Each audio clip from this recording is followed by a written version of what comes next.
Selamat pagi Bapak Ibu, saudara-saudara yang terkasih di dalam Tuhan kita Yesus Kristus. Hari ini adalah minggu kelima setelah Pentakosta.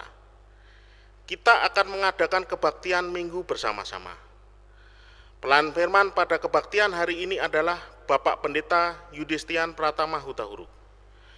Sebelum kita mulai kebaktian ini, mari kita menyiapkan diri kita di dalam saat teduh. Mari kita saat teduh sejenak.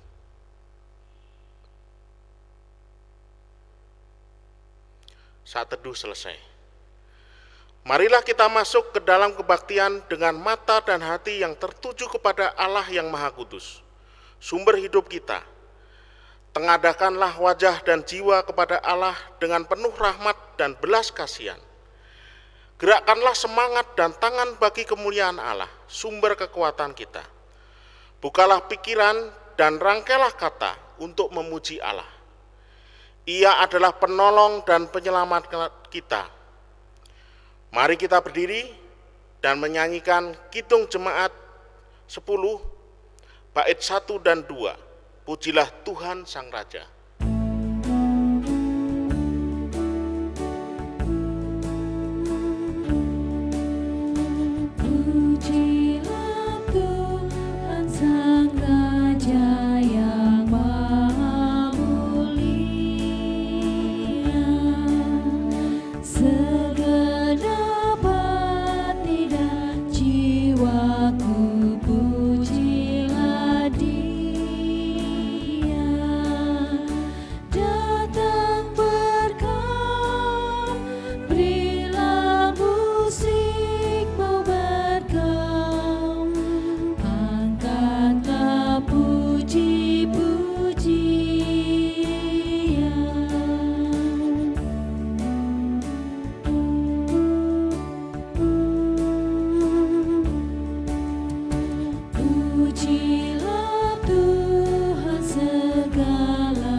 Saudara-saudara, di dalam rasa syukur atas cinta kasih Allah, mari kita awali kebaktian ini dengan pengakuan bahwa Tuhan, Sang Pencipta dan Pemelihara, adalah sumber keselamatan kita. Rahmat, damai sejahtera, dan kasih kiranya melimpahi kamu.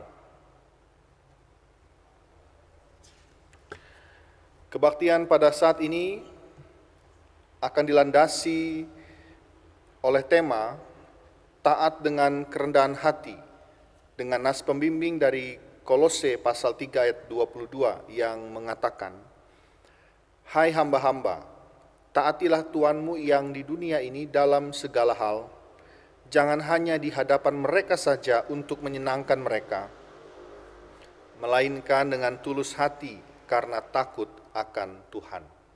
Demikian nas pembimbing bagi kita.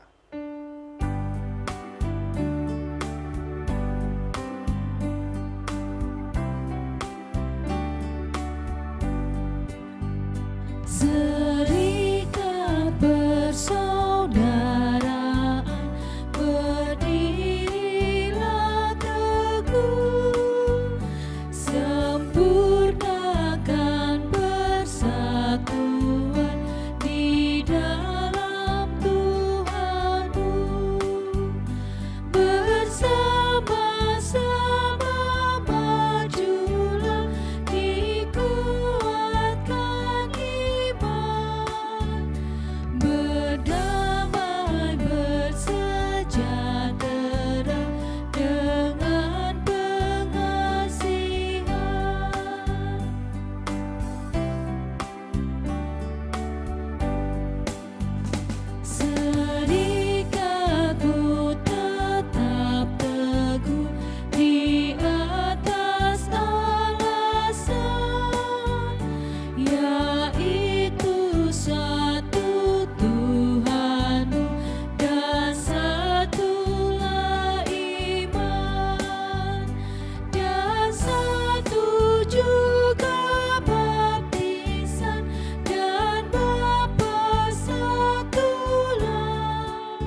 kami persilahkan duduk kembali. Saudara-saudaraku, marilah dengan rasa sesal dan malu kita mengakui dosa-dosa kita. Marilah kita berdoa. Kasihanilah kami ya Allah, menurut kasih setiamu. Hapuskanlah pelanggaran kami menurut rahmat-Mu yang besar. Bersihkanlah kami seluruhnya dari kesalahan kami, dan tahirkanlah kami dari dosa kami. Sebab kami sendiri sadar akan pelanggaran kami, dan senantiasa bergumul dengan dosa kami. Jadikanlah hati kami tahir ya Allah, dan baharuilah batin kami dengan roh-Mu yang teguh. Kami mengaku dan memohon hanya di dalam nama Tuhan kami Yesus Kristus. Haleluya. Amin. Saudara-saudara jemaat Tuhan, sebagai pelayan Tuhan, perkenankanlah saya menyampaikan bahwa setiap orang yang dengan rendah hati dan tulus hati mengaku dosa-dosanya, Allah yang penuh kasih dan rahmat mengaruniakan keselamatan dan juga pengampunan dosa. Sebagaimana firman Tuhan nyata di dalam Yesaya pasal 1 ayat 18 yang berbunyi, marilah baiklah kita berperkara, firman Tuhan. Sekalipun dosamu merah seperti kirmizi, akan menjadi putih seperti salju. Sekalipun berwarna merah seperti kain kesumba, akan menjadi putih seperti bulu domba. Demikianlah berita anugerah dari Tuhan.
Saudara-saudara, mari kita mempersiapkan diri kita untuk membaca dan merenungkan bersama-sama firman Tuhan. Mari kita berdoa. Kami datang kepadamu Tuhan pada saat ini, kami mempersiapkan diri untuk menyambut pemberitaan firman Tuhan. Kami akan membaca Injil Yesus Kristus dan juga merenungkannya. Kami ingin memohon pertolongan, bimbingan Roh Kudus, supaya kami dapat memahami firman Tuhan ini dengan baik, dan firman Tuhan ini juga yang menjadi landasan kehidupan sehari-hari kami. Bersabdalah Kristus, kami siap untuk mendengarkannya. Amin. Ibu bapa dan saudara-saudara yang dikasihi oleh Tuhan, mari kita membuka Injil Matius pasal 11 ayat 16 sampai ayat 19 dan kita lanjutkan dengan ayat 25 sampai ayat ke-30. Injil Matius pasal 11 ayat 16 sampai 19 dan dilanjutkan ayat 25 sampai ayat 30. Saya akan membacakan untuk kita semua. Demikian bunyi firman Tuhan. Dengan apakah akan kuumpamakan angkatan ini? Mereka itu seumpama anak-anak yang duduk di pasar dan berseru kepada teman-temannya, "Kami meniup seruling bagimu, tetapi kamu tidak menari. Kami menyanyikan kidung duka, tetapi kamu tidak berkabung. Karena Yohanes datang, ia tidak makan dan tidak minum, dan mereka berkata, ia kerasukan setan. Kemudian Anak Manusia datang, ia makan dan minum, dan mereka berkata, lihatlah, ia seorang pelahap dan peminum, sahabat pemungut cukai dan orang berdosa. Tetapi hikmat Allah dibenarkan oleh perbuatannya." Ayat ke-25. Pada waktu itu berkatalah Yesus, "Aku bersyukur kepadamu Bapa, Tuhan langit dan bumi, karena semuanya itu engkau sembunyikan bagi orang bijak dan orang pandai. Tetapi engkau nyatakan kepada orang kecil. Ya Bapa, itulah yang berkenan kepadamu. Semua telah diserahkan kepadaku oleh Bapakku, dan tidak seorang pun mengenal anak selain Bapa, dan tidak seorang pun mengenal Bapa selain anak, dan orang yang kepadanya anak itu berkenan menyatakannya. Marilah kepadaku semua yang letih lesu dan berbeban berat, aku akan memberi kelegaan kepadamu. Pikulah kuk yang kupasang dan belajarlah padaku, karena aku lemah lembut dan rendah hati, dan jiwamu akan mendapat ketenangan. Sebab kuk yang kupasang itu enak dan bebanku pun ringan." Demikian Injil Yesus Kristus. Berbahagialah setiap orang yang mendengar sabda Tuhan ini dan memelihara dalam hidupnya sehari-hari. Haleluya. Haleluya,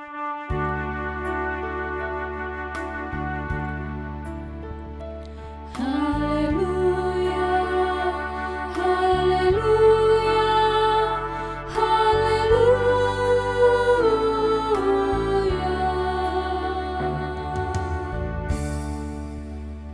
Selamat pagi Ibu Bapak, Saudara-saudara, saudara-saudaraku yang dikasihi oleh Tuhan kita Yesus Kristus.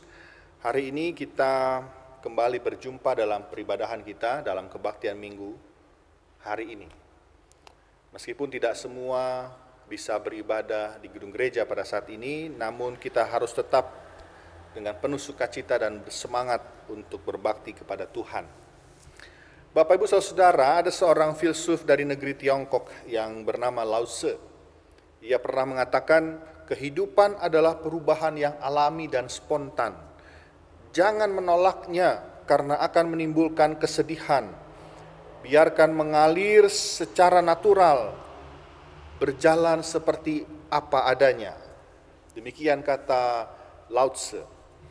Bapak Ibu Saudara, dari perkataan itu kita juga mau menegaskan bahwa perubahan itu selalu terjadi. Mau atau tidak mau, suka atau tidak suka, perubahan akan selalu ada, selalu terjadi dalam kehidupan kita. Nah, biasanya ada dua respons terhadap perubahan itu. Pertama, respons yang muncul bisa jadi penolakan, menolak adanya perubahan. Lalu respons yang kedua adalah menerima dan beradaptasi. Sama halnya Bapak Ibu Saudara dengan kondisi kita sekarang ini, bahwa kita sedang mengalami perubahan, ada new normal, ada adaptasi kebiasaan baru. Kita diperhadapkan dengan dua pilihan, mau menerimanya, beradaptasi, atau kita mau menolak dan kemudian tidak mengindahkan perubahan itu. Nah, Bapak Ibu Saudara, Yohanes Pembaptis dan Tuhan Yesus hadir dalam kehidupan manusia untuk membawa sebuah perubahan dan juga sekaligus pemulihan. secara khusus dalam kehidupan masyarakat Yahudi pada saat itu. Namun ternyata keduanya mendapatkan penolakan dari beberapa kalangan, terutama khususnya dari orang-orang Farisi dan juga ahli-ahli Taurat. Bapak Ibu Saudara, kita tahu bahwa mereka menolak Yohanes Pembaptis ataupun menolak Tuhan Yesus. Mereka mereka menentang kehadiran mereka menolak bukan karena mereka bodoh atau tidak mengerti, tetapi karena ada sesuatu yang berbeda yang dibawa oleh dua tokoh ini, baik Yohanes Pembaptis maupun Tuhan Yesus. Mereka menolak Yohanes Pembaptis yang datang membawa suara pertobatan dengan cara yang berbeda dari yang biasanya terjadi. Dan Yohanes digambarkan malah dianggap kerasukan setan. Tuhan Yesus juga mereka tolak karena keberpihakan Yesus kepada orang-orang yang selama ini mereka anggap sebagai pendosa. Yesus dianggap satu kelompok, satu bagian dengan para pendosa itu. Jadi Bapak Ibu Saudara, orang-orang Farisi, ahli-ahli Taurat menolak keberadaan Yohanes Pembaptis dan juga Tuhan Yesus bukan karena mereka tidak memahami apa yang ingin dibawa, perubahan apa yang ingin dibawa oleh dua orang ini, tapi karena mereka tidak mau membuka diri, mereka tidak mau meninggalkan kebiasaan lama mereka tidak suka dengan perubahan yang nantinya akan mempengaruhi kehidupan mereka pribadi.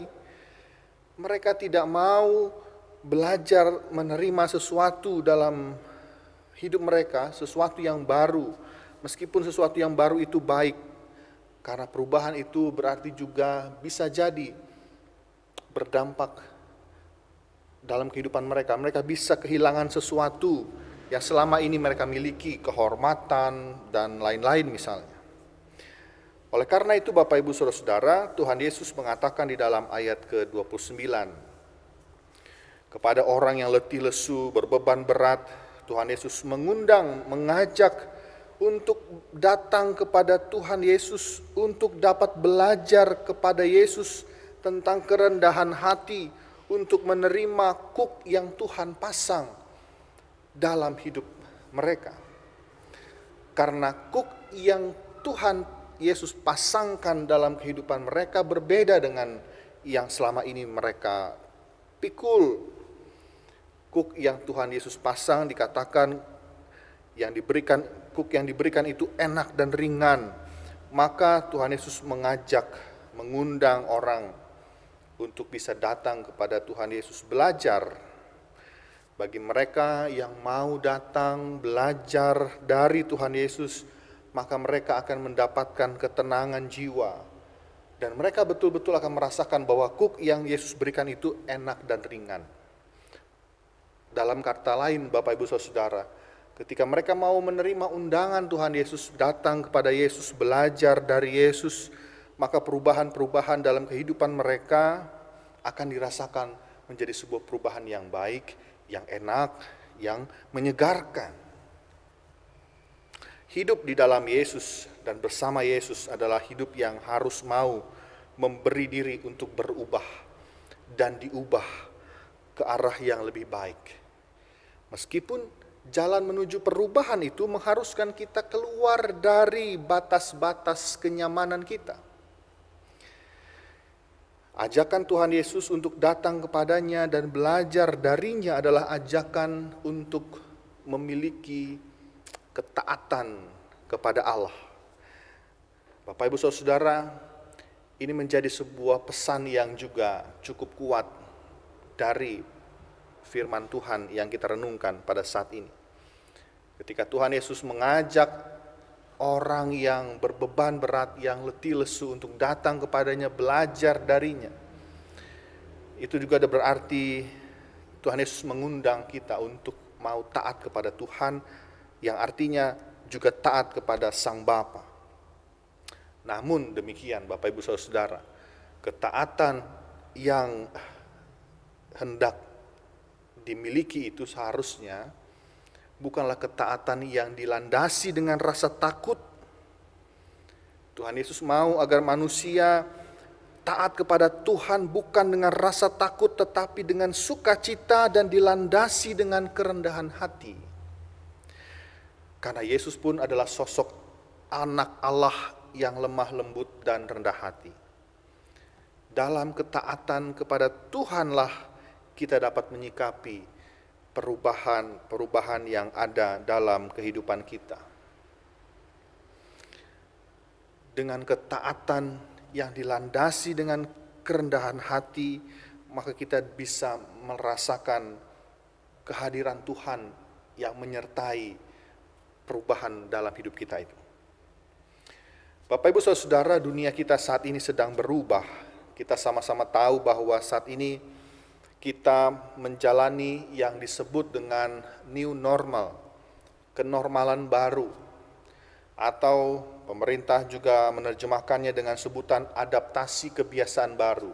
Artinya, saudara-saudara, kita memang sedang menjalani sesuatu yang baru, sebuah pola kehidupan yang baru, yang tidak sama dengan pola-pola kehidupan yang kita jalani sebelum masa pandemi ini.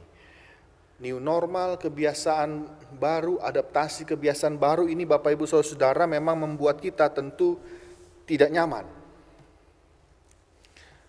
Kita harus terus menjalankan protokol kesehatan, kita terbatas ruang geraknya, kita belum bisa beribadah bersama-sama memenuhi gedung gereja ini.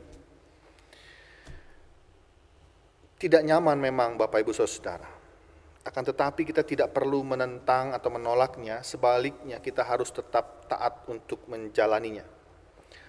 Ajakan Tuhan Yesus untuk datang kepadanya dengan kerendahan hati dan mau membuka diri untuk belajar darinya, belajar dari sosok Yesus yang lemah lembut dan rendah hati, dapat menjadi tumpuan iman kita dalam menjalani kehidupan new normal, dalam menjalani kehidupan adaptasi kehidupan baru di tengah-tengah pandemi COVID-19 ini. Kita percaya Bapak Ibu Saudara, dalam dunia yang sedang berubah ini, Tuhan sedang berkarya dalam kehidupan kita, menuntun kita pada perubahan yang baik dan menyegarkan. Maka mari kita taat kepada Tuhan dengan kerendahan hati kita. Kiranya Tuhan menolong saudara.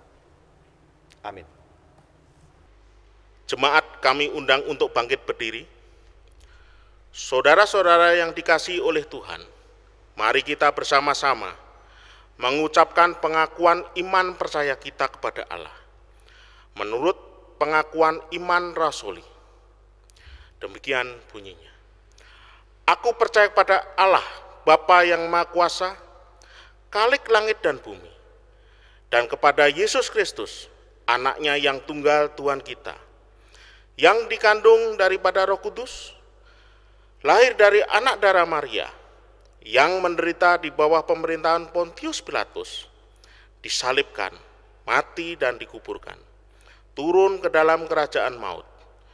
Pada hari yang ketiga, bangkit pula dari antara orang mati, naik ke surga, duduk di sebelah kanan Allah Bapa yang Maha Kuasa, dan akan datang dari sana untuk menghakimi orang yang hidup dan yang mati. Aku percaya pada Roh Kudus, gereja yang kudus dan am, persekutuan orang kudus, pengampunan dosa, kebangkitan daging, dan hidup yang kekal. Amin. Jemaat kami persilahkan untuk duduk kembali. Warta Jemaat. Sesuai keputusan Majelis Jemaat GKP Sukabumi, dalam rangka memulai kembali kegiatan peribadahan di gedung gereja secara bertahap, maka Majelis Jemaat kembali menghimbau agar seluruh anggota jemaat dapat memperhatikan dan mengikuti panduan protokol kesehatan yang telah ditetapkan oleh pemerintah berkaitan dengan masa adaptasi kebiasaan baru atau new normal. Untuk Minggu 12 Juli 2020 yang akan datang, kebaktian Minggu diperuntukkan bagi anggota jemaat yang ada di wilayah 2. Demikian warta jemaat hari ini. Kiranya Tuhan senantiasa menolong kita.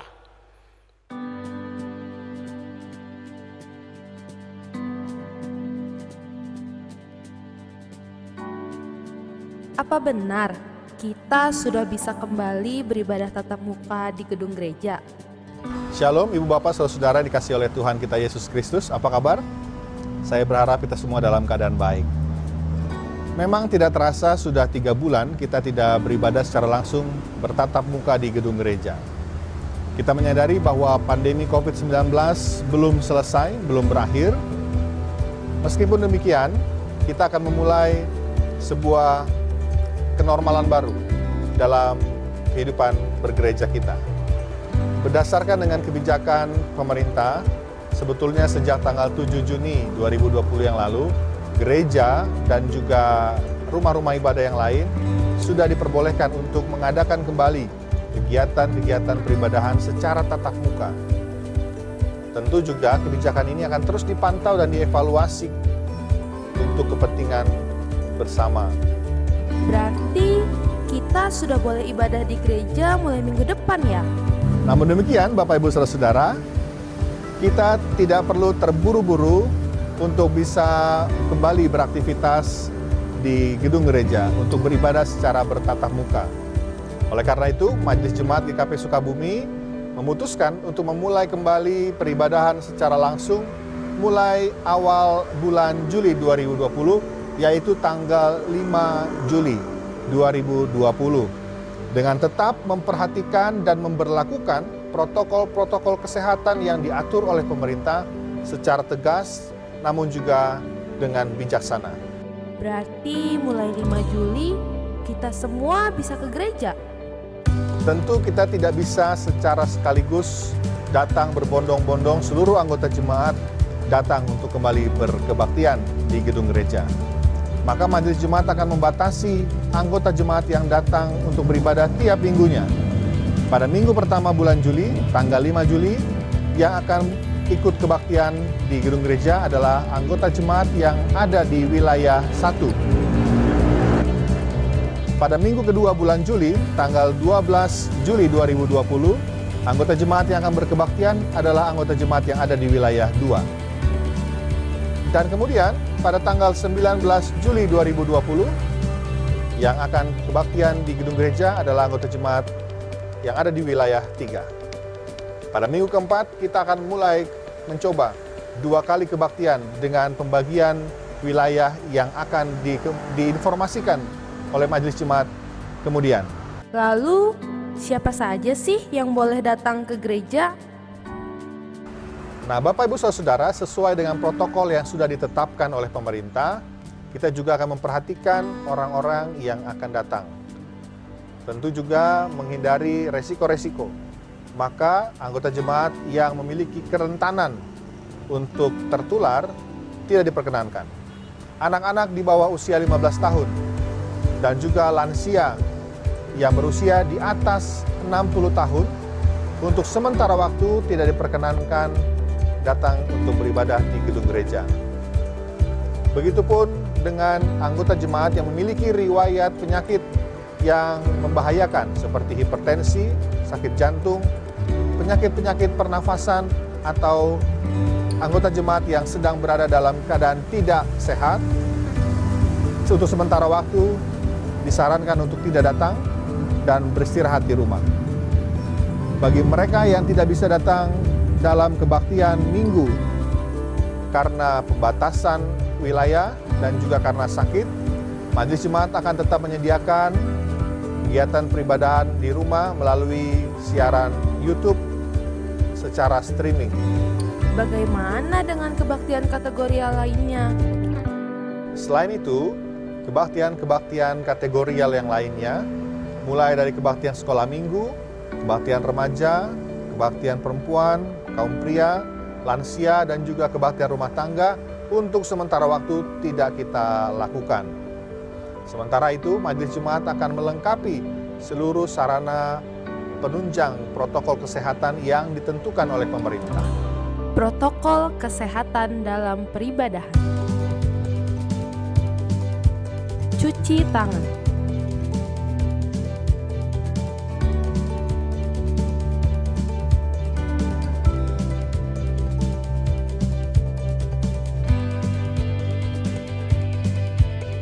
Sebelum masuk ke ruang ibadah, cuci tangan dulu ya di 3 tempat cuci tangan yang sudah tersedia. Tetap atur jarak ketika mengantri untuk mencuci tangan.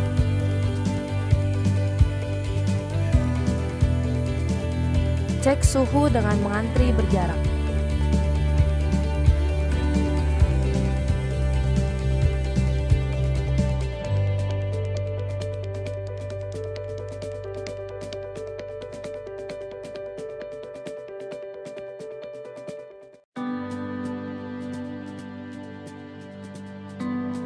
Selanjutnya, saudara-saudara bisa menuju pintu utama untuk melakukan pengecekan suhu tubuh.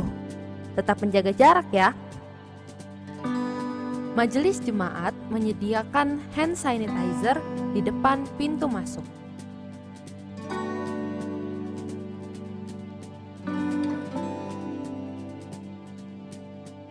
Memilih tempat duduk.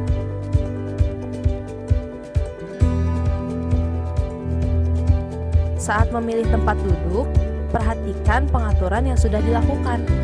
Satu bangku hanya boleh diisi oleh 2 orang.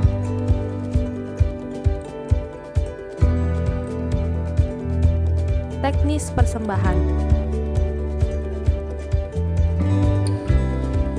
Saat melakukan persembahan, saudara-saudara dapat memasukkan persembahan ke beberapa kotak yang telah tersedia, karena tidak ada kantong persembahan yang akan diedarkan. Jemaat juga dapat memberikan persembahan dengan metode transfer ke nomor rekening gereja. Tidak ada salaman. Selama masih menjalani new normal, kita tidak bersalaman dengan berjabat tangan. Kita akan menggantinya dengan salam namaste atau bentuk salam yang lain. Setelah kebaktian keluar dari 3 pintu. Saudara-saudara dapat keluar melalui 3 pintu yang sudah tersedia. Setelah kebaktian usai, segeralah pulang, jangan berkerumun, dan tetap menjaga jarak. Dan yang paling penting untuk juga diperhatikan adalah saudara diwajibkan untuk memakai masker sejak dari rumah, selama peribadahan di gedung gereja, sampai saudara pulang kembali ke rumah. Dan jangan lupa membawa hand sanitizer, juga terus menjaga kesehatan.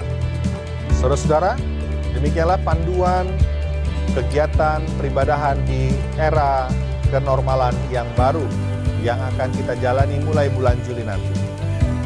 Semoga Bapak Ibu Saudara bisa terus memperhatikan panduan ini dan mematuhinya demi kepentingan dan kebaikan kita bersama. Mari kita terus berjuang untuk melawan pandemi COVID-19 dan kita jadikan gereja kita menjadi gereja yang membawa kehidupan, bukan gereja yang mengancam kehidupan. Sampai jumpa, Tuhan Yesus memberkati. Saudara-saudaraku, mari kita bersatu hati menaikkan doa syafaat kita. Mari kita berdoa. Kami datang kepadamu Tuhan pada saat ini untuk menaikkan doa syafaat kami. Kami umat Tuhan yang senantiasa berusaha berupaya untuk tetap taat kepada Tuhan dengan dilandasi kerendahan hati. Kami mau memohon kepadamu Tuhan, supaya kekuatan yang berasal darimu sajalah yang menjadi penopang dalam kehidupan kami, menjalani kehidupan kami yang penuh dengan tantangan, hambatan, rintangan, dan juga pergumulan. Ada banyak hal Tuhan yang membuat kami merasa berbeban berat, letih lesu, putus asa, tidak bersemangat. Untuk itu kami mau memohon kiranya Tuhan menopang dan menyegarkan jiwa kami, sehingga kami bisa disegarkan kembali, kami bisa merasakan ketenangan, kami bisa merasakan juga semangat yang baru untuk menapaki kehidupan kami di hari-hari ke depan. Kami meyakini Tuhan akan menyertai kami sebagaimana Tuhan menyertai kami di hari-hari sebelumnya. Kami mau menyerahkan seluruh pergumulan kami, seluruh kegundahan hati kami, seluruh kekecewaan kami, seluruh kemarahan kami akan kehidupan yang kami jalani. Semua perasaan yang ada dalam diri kami saat ini, Semuanya ingin kami serahkan ke dalam tangan Tuhan.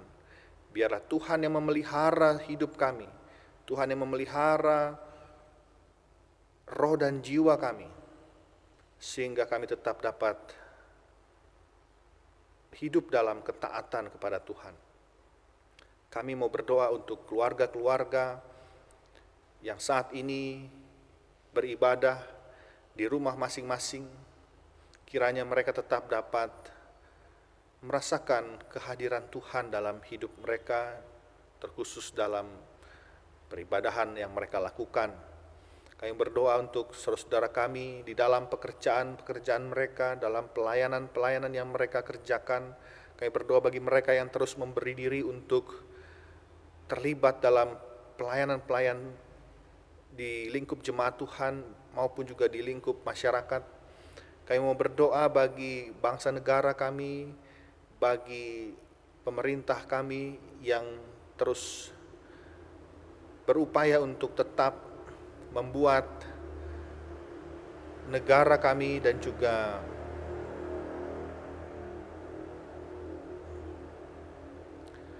kota Sukabumi tempat kami tinggal ini dalam keadaan yang baik. Kami serahkan Tuhan kehidupan kami di masa kenormalan yang baru ini, khususnya peribadahan kami di gedung gereja yang kami mulai secara bertahap ini.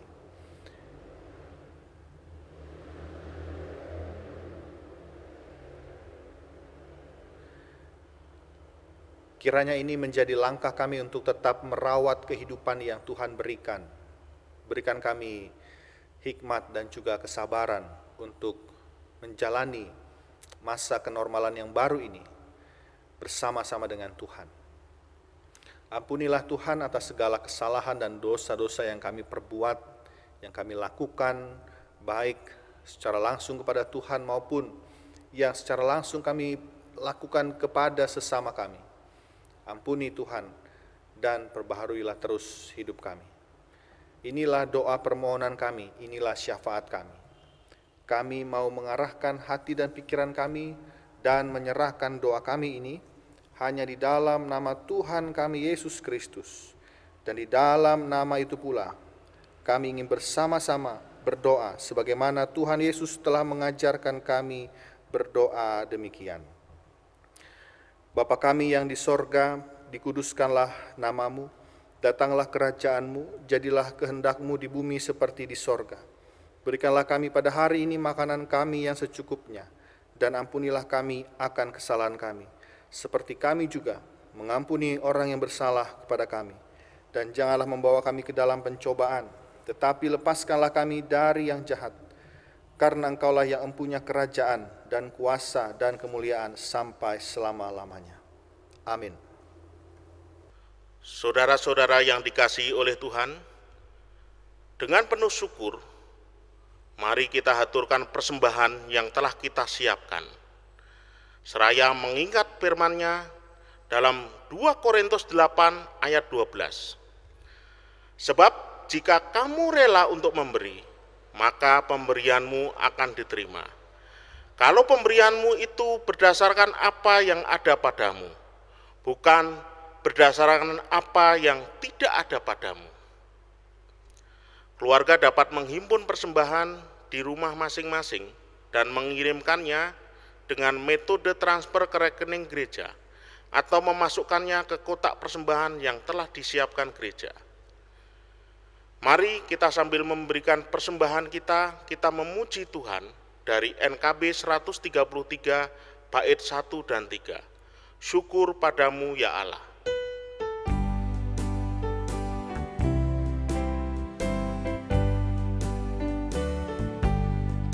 Syukur padamu ya Allah atas segala rahmat-Mu.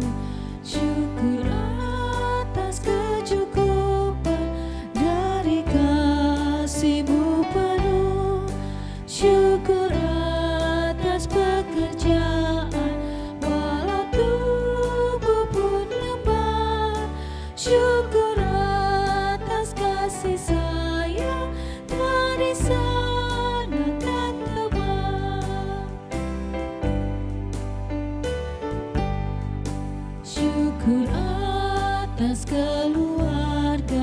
penuh kasih yang mesra.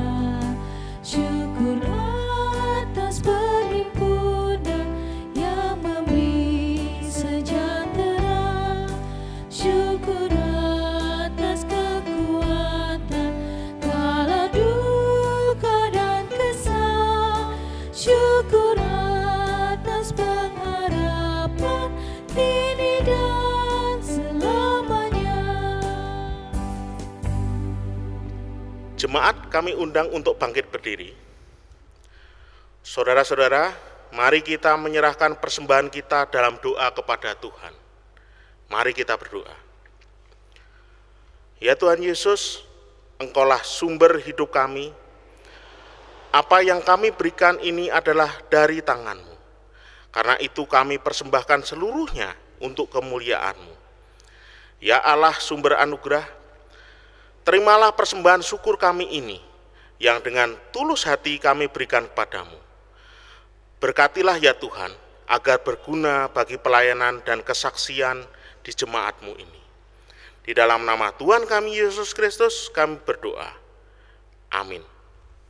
Saudara-saudaraku yang terkasih, marilah kita meneladani Sang Kristus yang lemah lembut dan rendah hati. Marilah kita belajar dalam kerendahan hati untuk memiliki ketaatan kepada Allah yang akan membawa kita kepada perubahan yang menyegarkan dan menyelamatkan. Hiduplah dalam ketaatan untuk memuliakan Allah.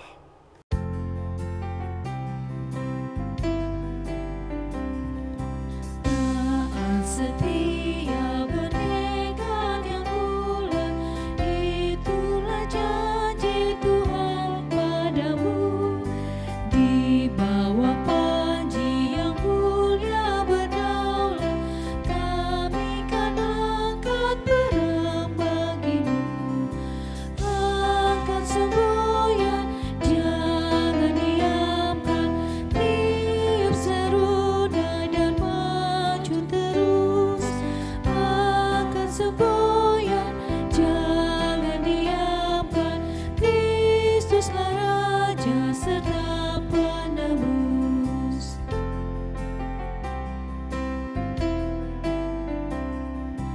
Taat setia teguh bersekutu dengan Engkau ya pemimpin besar.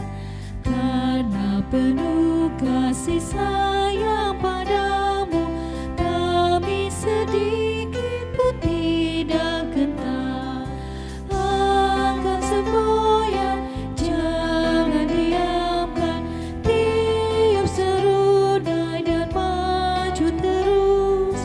Angkat semboyan, jangan diamkan, Kristuslah Raja serta penebus.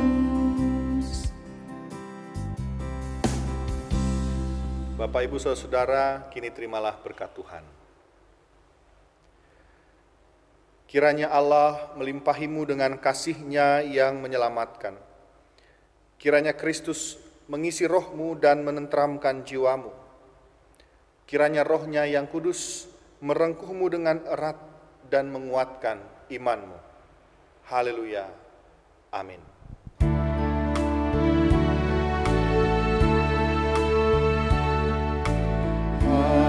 Haleluya, haleluya, haleluya, haleluya, haleluya, amin, amin,